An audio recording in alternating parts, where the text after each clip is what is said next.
Tem dias que parecem normais demais. Céu claro, café morno, rotina alinhada. Mas no fundo, algo rende, um detalhe que ninguém vê, mas que arranha por dentro. Era um sábado como tantos outros. Clara saiu cedo de casa, dizendo com um tom leve que ia resolver umas coisas no centro. Me deu um beijo seco na bochecha, sem olhar nos meus olhos, como quem já está em outro lugar. Eu só assenti, tentando fingir que não percebia a distância naquele gesto. Mas naquele dia, algo ficou entalado. Como se minha alma tivesse percebido o que minha cabeça ainda insistia em ignorar. Depois que ela saiu, fui até o quartinho dos fundos, aquele onde a gente entulha lembranças antigas, caixas de mudança nunca abertas, brinquedos do tempo em que ainda havia risos soltos pela casa. Não sei o que fui procurar. Talvez só uma desculpa para mexer em coisas que nunca quis encarar. Foi ali, entre uma pilha de decorações velhas e um álbum de fotos encardido, que encontrei o caderno. Pequeno, capa de couro azul escuro, com as bordas gastas e o elástico frouxo. Era o tipo de objeto que você sente que tem história antes mesmo de abrir. E o título escrito à mão, com letra feminina e cheia de floreios, me travou a respiração. Os que passaram por mim. Meu primeiro pensamento foi que fosse um diário bobo. Clara sempre teve um senso de humor esquisito. Talvez uma brincadeira antiga, um desabafo de terapia. Mas a curiosidade, ela tem o hábito de morder antes de pedir licença. E então, eu abri. Na primeira página, li como se fosse um soco seco no estômago. Nome, Gustavo. Data, 14 de março. Lugar, Motel Jardim do Sol. Avaliação, rápido demais. Boa intenção, pouco resultado. Gosto de hortelã e culpa. Fiquei paralisado. O tempo deu uma pausa. Virei a página. Nome, Eduardo. Data, 5 de abril. Lugar, evento da empresa em Belo Horizonte. Avaliação, técnico. Seguro. Não fala muito, mas sabe onde tocar. Não dormiu comigo. E assim seguia. Uma lista. Clínica. Gelada. Como se fossem anotações de um catálogo. Nomes, datas, locais e detalhes. Detalhes que ninguém compartilha fora de 4 paredes. Detalhes que Clara, minha esposa há quase 8 anos, havia colecionado como quem arquiva exames. Foi na 4ª página que minhas pernas tremeram. Nome, RS. Data, 22 de maio. Lugar, meu carro, no estacionamento da academia. Avaliação, intenso. 2 vezes seguidas. Me deixou tremendo. Nota máxima. RS. Eu sabia quem era. Rafael Santana. Meu antigo parceiro de batalhão. O homem que, num tempo não tão distante, me arrastou de um incêndio em plena missão no sul da Bahia. Um irmão, antes de tudo. E agora, ele era mais um nome naquele maldito caderno. Fechei o caderno devagar, como se ele pudesse explodir nas minhas mãos. Sentei ali mesmo, no chão empoeirado, com as mãos geladas e o peito em chamas. Não chorei. Não gritei. Não disse uma palavra sequer. Mas algo mudou naquele instante. Um silêncio estranho tomou conta de mim. Um vazio quieto, quase sereno. Não era desespero. Era como se, de repente, todas as minhas certezas tivessem evaporado, e só restasse uma coisa dentro de mim. Uma decisão. E naquela noite, no espelho do banheiro embaçado, não era mais o mesmo homem que me olhava de volta. Era alguém que havia sido traído, mas que ainda não tinha mostrado o que seria capaz de fazer. No dia seguinte, acordei com aquela estranha sensação de já saber demais. O mundo ainda estava no lugar, mas eu não era mais o mesmo. Fiz o café como sempre, mas o gosto amargo não vinha da bebida. Na bancada da cozinha, um bilhetinho com a letra delicada da Clara. Passando na lavanderia e depois no mercado. Precisa de algo? Coração vermelho. Aquele coraçãozinho no fim, como algo tão pequeno podia soar tão cínico. Fui até o escritório. Clara e eu sempre dividimos um calendário digital, por costume, por organização, ou por confiança, que agora eu percebia que nunca foi recíproca. Verifiquei os compromissos dela. Nada anotado para aquele dia. Nenhum mercado, nenhuma lavanderia. Ela estava em outro lugar. E eu precisava saber onde. Tem coisas que a gente faz achando que nunca vai precisar usar. Na época em que trabalhei com segurança da informação, instalei um pequeno rastreador no carro dela. Um resto de paranoia profissional que ficou adormecido, até aquele momento. Conectei no sistema. Um ponto piscando apareceu no mapa. Rua das Mangueiras, número 105. Bairro Periférico. Eu conhecia o endereço. Um motel discreto, longe do centro. Sem glamour, sem charme. Apenas funcional. Senti um calor subir pelo pescoço, mas não explodi. A raiva que eu sentia era como magma, lenta, densa, queima por dentro, mas não vaza. Eu não queria pegá-la no flagra. Não era sobre confronto. Era sobre enxergar o que ela escondia atrás dos olhos doces. Dirigi até lá sem pressa. Estacionei a 2 quadras, debaixo de uma árvore torta. Fiquei no carro, observando a fachada gasta do prédio. As placas luminosas piscavam como se tivessem vergonha de si mesmas. Depois de 20 minutos, vi o carro dela encostar. Clara saiu vestida com uma elegância que não combinava com um sábado casual. Cabelos presos com cuidado, salto baixo, perfume que atravessou a rua. Não parecia alguém indo ao mercado. Parecia alguém com hora marcada. Ela entrou sem hesitar, sem olhar para os lados. Como quem já sabia o caminho. E eu fiquei ali, parado, observando. O tempo passou. Quase meia hora depois, outro carro chegou. Um homem desceu. Alto, atlético, com postura de quem sabe exatamente o efeito que causa. Camisa justa, óculos escuros, sorriso de quem já ganhou. Ele entrou direto. Não era Rafael. Era outro. E ali, naquele momento, tudo ficou claro. Não era um erro. Não era um caso isolado. Não era uma recaída, nem uma carência, nem um tropeço. Era um padrão. Eu voltei para casa com uma certeza sólida. Clara não era só infiel. Ela era habilidosa. Discreta. Metódica. E eu havia sido apenas mais um cenário em sua encenação. Naquela noite, tirei uma caixa antiga do fundo do armário. Lá dentro, equipamentos que guardei do meu tempo como freelancer em vigilância, microcâmeras, escutas, transmissores discretos. Ferramentas de um outro tempo, que agora tinham um novo propósito. Não era sobre vingança. Era sobre revelar. Não para ela. Mas para os outros. Ela os manipulava. Todos eles. E eu ia mostrar o que acontece quando a cortina cai. 3 dias depois, voltei àquela academia que eu frequentava de vez em quando. Sempre odiei o clima daquele lugar, o suor no ar, os espelhos em excesso, os sorrisos falsos. Mas agora eu tinha um motivo. Ele se chamava Caio. Instrutor. Bronzeado o ano inteiro, músculos moldados com precisão cirúrgica. Do tipo que fala mais com o corpo do que com a boca. Eu observei de longe durante meia hora, treinando uma aluna que ria alto demais das piadas dele. Ele se aproximava com frequência exagerada, ajustava a postura dela como se fosse necessário, como se ela não soubesse o que fazer. Mas não era correção, era domínio. Quando a sessão terminou, fui até ele.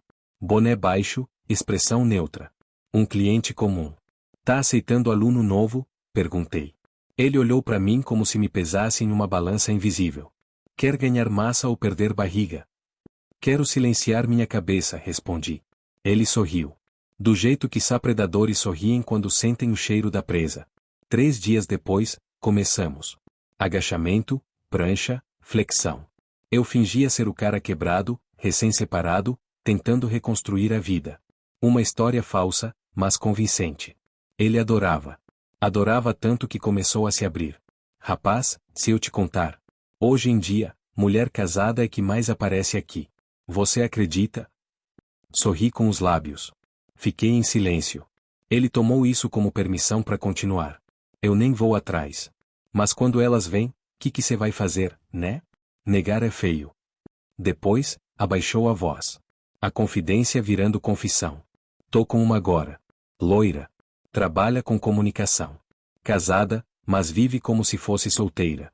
Bicho, elétrica. Um negócio. Eu não reagi. Porque eu já sabia. Era Clara.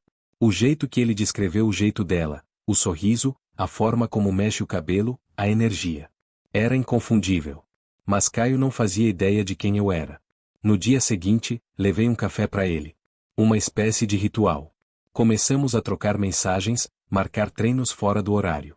Ele achava que estava me conquistando como cliente, talvez até como amigo. Foi aí que joguei a isca. Você curte pescar? Ele riu. Na represa? É cabana simples. Só mato, silêncio. Sem celular, sem câmera. Parece terapia. Os olhos dele brilharam. Demais. Bora marcar. Sorrimos. Mas dentro de mim, o cronômetro já tinha começado a contar. Não era amizade o que eu queria. Eu queria um cenário. Porque Caio não ia ser só mais um nome no caderno da Clara. Ele ia ser uma peça na minha construção. Uma peça que ia se desmontar, na hora certa. Algumas memórias têm gosto de pólvora. Outras, de gratidão. Rafael era isso. Um nome que carregava ambos. Eu o conheci anos atrás, quando servi no batalhão do interior de Minas. Homens como ele não se esquecem fácil. Forte, leal, daqueles que falam pouco e fazem muito. Foi ele quem me puxou de dentro de um blindado em chamas durante uma missão que deu errado. Naquele dia, eu jurei que minha vida só continuava por causa dele. Mas agora, o nome dele aparecia no maldito caderno azul da minha esposa. E não era qualquer anotação. Era a mais intensa, a mais exaltada. Como se, entre todos, ele tivesse sido o que mais a marcou. Tentei não deixar o passado interferir. Mas cada lembrança de Rafael me atravessava como um estilhaço. Decidi encontrá-lo. Descobri que ele agora morava em São José dos Campos, trabalhando como consultor de segurança em eventos privados. Usei contatos antigos, um favor aqui, outro ali, e marquei num bar discreto, no fim de uma noite chuvosa. Ele chegou pontual, como sempre. Jaqueta escura, postura reta, olhar que varre o ambiente antes mesmo de sentar. Você é o último que imaginei encontrar aqui, disse ele, sem sorrir. Você sempre gostou de prever pouco, respondi, encarando meu copo intacto. A conversa foi seca no início. Troca de frases curtas, como quem mede palavras para não ferir. Então fui direto. Você sabia que ela era casada? Silêncio. Logo. Denso. Ela não me disse no começo, ele respondeu. Mas depois, eu vi umas fotos na casa dela. Entendi. E mesmo assim, continuou. Ele não desviou os olhos. Sim. Poderia tê-lo socado ali mesmo. Mas a raiva já não se movia com violência. Era cirúrgica. Eu não vim aqui para brigar, disse. Então por quê? Para te dizer uma coisa. Você não foi o único. A reação dele foi mínima, mas os olhos traíram um lampejo de surpresa. Ela anotava tudo, Rafael. Nomes, datas, detalhes. Como se vocês fossem um experimento. Uma lista. Peguei uma cópia da página dele e deixei sobre a mesa. Ele olhou, leu. Não disse nada. Mas sua expressão mudou. Não por vergonha, por percepção. E agora? Ele perguntou. Você vai receber um convite. Em breve. Levantei-me, deixei o dinheiro pelo copo intocado, e fui embora. Do lado de fora, o mundo estava quieto. A cidade dormia. E eu, pela primeira vez, sentia que estava acordando. A partir daquele momento, Rafael não era mais um erro do passado. Era uma peça-chave. Um irmão, agora parte de um plano que ele ainda não compreendia. Aluguei uma casa fora da cidade. Simples, discreta. Paredes nuas, poucas mobílias, mas 2 portas de saída e uma sala ampla, como um palco esperando pelos seus atores. Era ali que tudo ia acontecer. Passei 3 dias instalando microcâmeras, testando ângulos, ajustando o som. Cada detalhe precisava ser invisível, mas perfeito. Nada de surpresas fora do roteiro. Eu não queria barulho. Eu queria clareza. E justiça. Com o cenário pronto, enviei os convites. Para Caio, o personal, uma proposta de ensaio fotográfico para uma campanha de fitness. Contrato falso com cláusula de sigilo. Ele aceitou na hora. Estaria lá às 18h30, pronto para posar. Para André, o executivo da empresa de Clara, mensagem fingindo ser dela, dizendo que mudaram os planos, que era para levá-la até o novo endereço. Com flores, vinho, aquele sorriso de quem acredita estar vivendo um romance escondido. Para Rafael, um endereço e uma frase curta. Você vai querer ver quem entra por aquela porta. No dia marcado, cheguei 1 hora antes. Revistei cada centímetro do ambiente. No meu bolso, o caderno azul, agora dobrado e marcado com as páginas certas. O item que conectava todos eles. Às 18h22, Caio foi o primeiro a chegar. Confiante, sorrindo, ajeitando o cabelo. Circulou pela casa, sem pressa. Parecia no controle, como sempre. Depois veio André, nervoso, mas esperançoso. Carregava o vinho com uma das mãos e o arranjo na outra. Quando viu Caio, parou. Você é o fotógrafo? Caio franziu a testa. Fotógrafo? Eu vim encontrar a Clara. A tensão começou a nascer. Caio avançou. E você é quem, exatamente? André hesitou. Sou, amigo. Amigo desde quando? E então, Rafael entrou. Ele analisou a cena com o mesmo olhar com que, anos atrás, calculava zonas de risco num campo minado. Não precisou de explicações. Bastou ver o rosto de cada um para entender. Que porcaria é essa? Ele perguntou. E foi aí que eu entrei. Sem raiva, sem pressa. É a verdade, disse. Eles se viraram.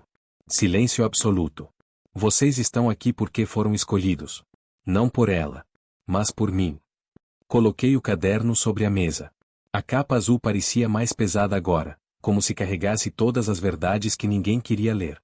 Cada um de vocês está neste livro. Com datas. Com notas. Com comentários. Eles se entreolharam, confusos, incrédulos. Caio foi o primeiro a pegar o caderno. Virou até encontrar a própria página. Seus olhos liam rápido, mas o orgulho sumia devagar. Caio M., sala da academia, forte, mas espalhafatoso. 8 de 10. André quase desabou no sofá. Rafael, como sempre, permaneceu em silêncio. Ela avaliou vocês como quem avalia um produto. Nenhum de vocês era único. Todos eram parte do mesmo jogo. A revolta começou a borbulhar. Caio arremessou o caderno contra a parede. André balançava a cabeça, ainda sem acreditar. Rafael, apenas me encarava. Qual seu objetivo com isso? Ele perguntou. Mostrar como é ser reduzido a uma nota. Eles ficaram ali, presos entre a vergonha e a ira. E eu já tinha tudo o que precisava. Depois que saí da casa, não olhei para trás. Não precisei. Cada reação ficou gravada, pelas câmeras e na minha memória. O que veio a seguir foi apenas consequência. Comecei com Caio. Enviei um e-mail anônimo à administração da academia. Juntei prints das câmeras escondidas, só o suficiente para gerar dúvida. O suficiente para quebrar a confiança. Dias depois, soube que seu crachá foi bloqueado. Clientes sumiram. E a noiva, que ele exibia nas redes, apagou tudo de uma hora para outra. Com André foi mais simples. Bastou uma mensagem para a namorada dele, uma imagem tremida, desfocada, mas reveladora. O bastante para ela juntar as peças. O caso viralizou num grupo interno da empresa. E na segunda-feira seguinte, ele foi chamado pelo RH. Alegaram conduta imprópria. O resto, nem precisei acompanhar. Rafael, com ele, eu fui mais cuidadoso. Mandei uma carta, sem remetente, para a associação de veteranos onde ele atuava. Dentro, algumas fotos antigas de missões não autorizadas. Nenhuma ilegal, mas todas constrangedoras. No dia seguinte, os convites dele para eventos cessaram. Nada que destruísse. Só o bastante para fazê-lo lembrar de quem ele era, e quem ele deixou de ser. E Clara? Para ela, nada além do próprio reflexo. Enviei o caderno pelo correio. Sem bilhete, sem explicação, sem nome. Só ela e suas anotações, encarando tudo o que sempre escondeu. Ela nunca ligou. Nunca mandou mensagem. O silêncio foi absoluto. Mas naquele silêncio, eu entendi, ela não se arrependia. Nem fingiu. Arrumei minhas coisas num sábado cinza. Peguei meu passaporte, algumas roupas, e a velha fotografia nossa em Paraty, dobrada ao meio. Não para guardar, mas para deixar para trás. A aliança? Deixei sobre a pia, sem nenhum bilhete. Clara não merecia um adeus. Peguei a estrada por horas, até chegar a um canto do interior onde só o vento e os galhos sabiam meu nome. Lá, aluguei uma cabana esquecida, onde o tempo andava devagar. Passei os dias consertando coisas pequenas. Cozinhando sem pressa. Lendo livros que outros deixaram pelo caminho. Palavras que, às vezes, me atravessavam como facas silenciosas. Pensei nos 3 homens. Caio, talvez tentando recomeçar. André, lidando com a vergonha. Rafael, olhando o passado com outros olhos. E Clara, sinceramente? Não me importava mais onde ela estava. Ou com quem. Pela primeira vez, eu não sentia raiva. Nem saudade. Apenas um tipo de paz que só existe depois do fim. Como quando você limpa um cômodo inteiro, e tudo que sobra é o espaço. Minha vingança não foi grito, nem explosão. Foi revelação. E o que deixei para trás não foi destruição. Foi um palco vazio. Hoje, não sou herói. Nem vítima. Sou apenas um homem que viu o abismo, e escolheu não se jogar. Um dia, talvez eu conte essa história para alguém. Não para ser admirado. Mas para que outro homem, em algum canto, saiba que ele não tá louco. Que ele pode sobreviver. E que, no fim da dor, existe um lago. Um silêncio. E um café que, mesmo frio, ainda aquece por dentro.